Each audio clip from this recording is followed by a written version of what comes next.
Hi guys, we're here for a new video. So we'll continue talking about the settings a little bit. So we see there is a new version. So for the ones having a pop-up here with a new version, you just click Update Now. It will download the exe and relaunch the program automatically, and you will see what's new. So here I've been working on the SPE amplifiers, the 1.3K, the 1.5, 2K. We can now turn on the amplifiers with a log. So it's working. Now it has been quite difficult to make it work, but it's working now. Okay, so we are back here. This is my log. To the preferences. So we already have seen a few of them. The basic one. Let's dig a bit deeper now. So the call sign lookup, quite basic. So you just add first your login and password, and you can test here, and then you can click whether you want it primary or secondary or failsafe. You can do the same for MQTH if you have. There will be a failover in case the call sign is not found on qrz.com. And here we go. Also all good. If you have a paid subscription at qrz.com, so the XML lookup, you can actually check this one, and you will see the pic of the profile of the person you are looking for on the logbook. There is a cache here, so you can select how long to keep in cache. So basically, when you search for a call sign the first time, it will go to qrz.com for the lookup and take all the information. The second time you will contact the guy like a few days later or on another band, then it will automatically take from the cache, so it will be very fast. When you are running some tests, if you want, you can just clear cache now, and you can decide here how many days you actually want the cache to be active. So if I show you, for example, if you look for F4 BPO here, I have a paid subscription, so you will see the picture here popping up. It says just above the field that it has been looked up through qrz.com. So now if I clear, and again here I put F4 BPO, you're gonna see that it took from cache, so it did not require any internet connection. It got all the informations directly from the previous contact, or from the cache rather, not from the previous contact, from the cache. So that's the lookup. Not much to say about it. Most of you know this. This is on every logbook, so there is nothing new here. Then the GX cluster. We did not talk about the GX cluster, so it's quite basic also. You can just enter a cluster, and that's all. Enabled will be connected as startup if autoconnect is on, so you create a cluster. It's gonna connect immediately here. You can check this box if you want it to connect at the application starts. You can add as many clusters as you want.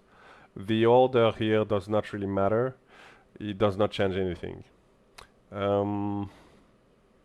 You will have the first one though, which is the master, which means that all the spots will go through the master cluster. So make sure you are registered with a cluster if you want the spot to work. Now I have added a cluster. I will have a new button here showing up, which is the spot. And by the way, just so you know, because a lot of people are asking me about this, I know some of you are using small screens, small monitors with resolution which is not very high, so you may have issues here with all the widgets. So there is a way to do it to reduce a little bit. You can click Control plus the wheel up or down of your mouse, and you will see that you can zoom in or zoom out. The zoom will be recorded, and it will be persistent upon relaunch of the application. So you can set it up the way you want. The same goes with all the columns here. You know, you can select the columns, whatever you want to see. All the awards, if you want as well, are here available. You can just click what you want to see on the screen, and it will be persistent across upon relaunch of the application. you can resize here. So on the cluster side, not much to say. I think that is all. I presented already the filters. So let's move forward. US counties, important for the US stations. If you want to contact them, you just click download. It will download the ULS FCC ULS database, and you can apply this to all your existing contacts. You also have an auto start function. So here you just have to take your exe file. So for example, if you want to launch my other program, which is DX Center, you just click here. If you have any arguments, you can add them here. Nothing more to do. You check here, you save. That's all. Every time you launch OpsLog, then it will work.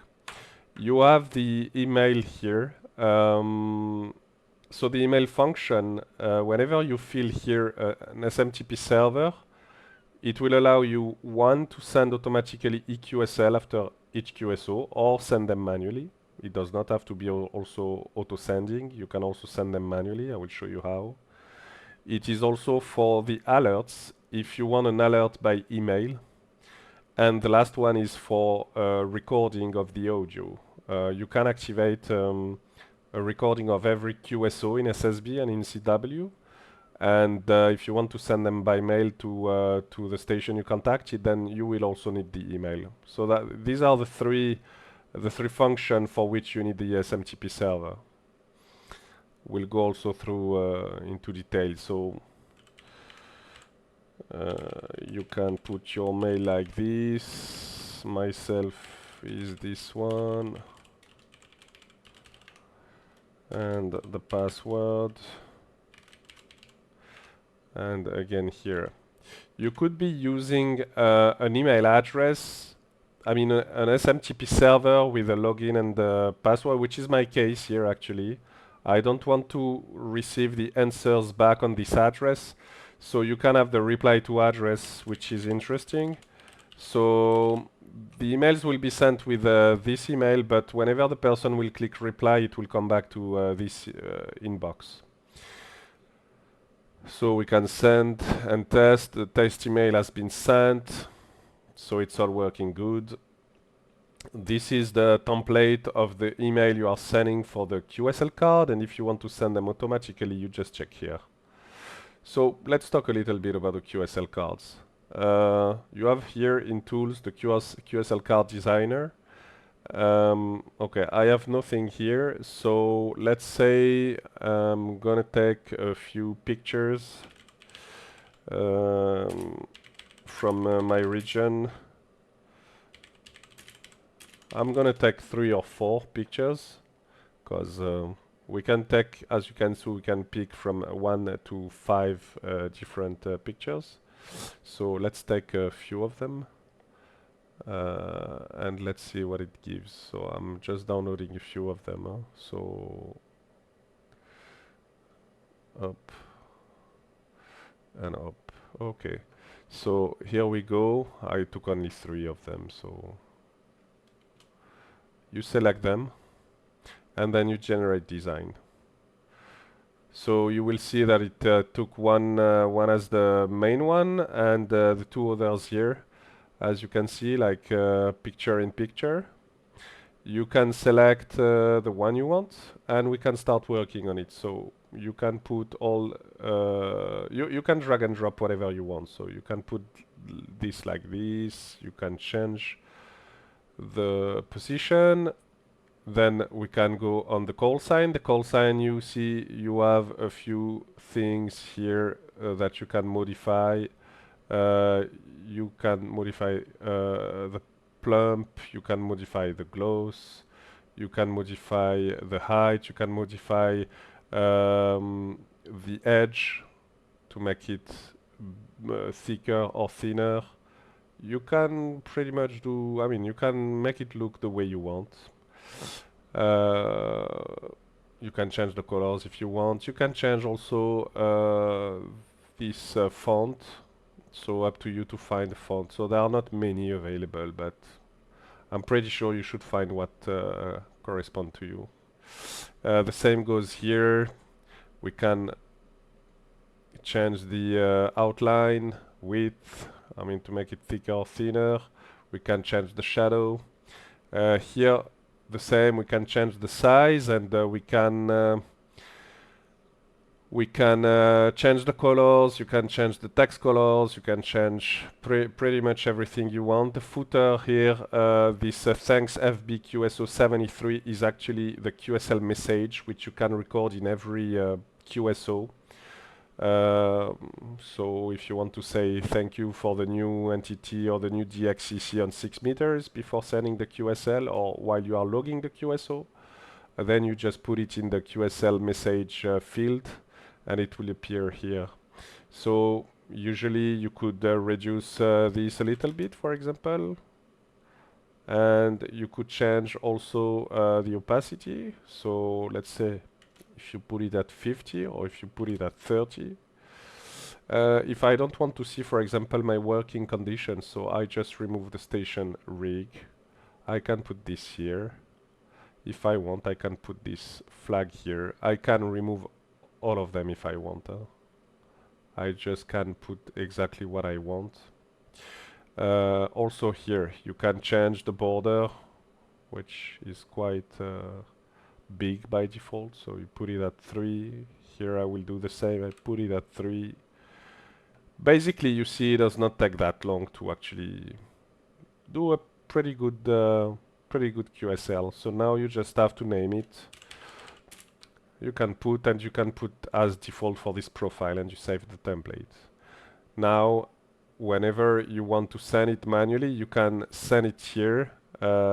Send OpsLog QSL by email. So it will send automatically the QSL. It will open a window, by the way. It will do like this, and then you will have to click send. This is manual one. If you select automatic one, you have nothing to do. Whenever you record the QSO, it will be sent automatically. The email address is taken from qrz.com. So if it's not filled by the station, then it won't send the QSL. It will not be possible to send the QSL. Okay, let's go back to the settings, to the preferences. Obviously, you can change all the bands you want, and you can put the bands you want here. So, for example, I am not active on 23 centimeters, so I can remove it. Everything will match here all the time. So you see here I have 6 VHF, UHF. If I just remove the bands, so if I remove 70 and 2, then it will disappear from here, but it will also disappear from the cluster. It will disappear from everywhere. So you can also change the modes which are available. Important to note that for some radios sending LSB and USB with a CAT, if the modes are not appearing here, there will be a fallback to SSB. But if they are appearing here, then the mode will be filled as LSB or USB. Normally in the ADIF, the real ADIF format, the mode should be SSB, and the sub mode should be whether either LSB or USB. You can add up the modes you want here. You can switch them here. Obviously, they will show everywhere. So here will show only the one you selected. So I have digital voice. I don't do digital voice. So I just go there. I remove the digital voice, and it's gone here. It does not appear anymore.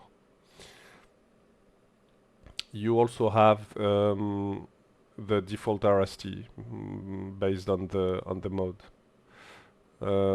So by default, you have pretty much everything up to 60, but if you want to have, like me, for example, the plus 15, plus 25, plus 45, plus 50 dBs, then you can add them in the middle here. Okay. UDP integration, which I think is important for most of you working on FT8, FT4, or FT2. It's pretty basic, so for WSJTX or JTDX or MSHV, this is the one 2237. You want to work multicast.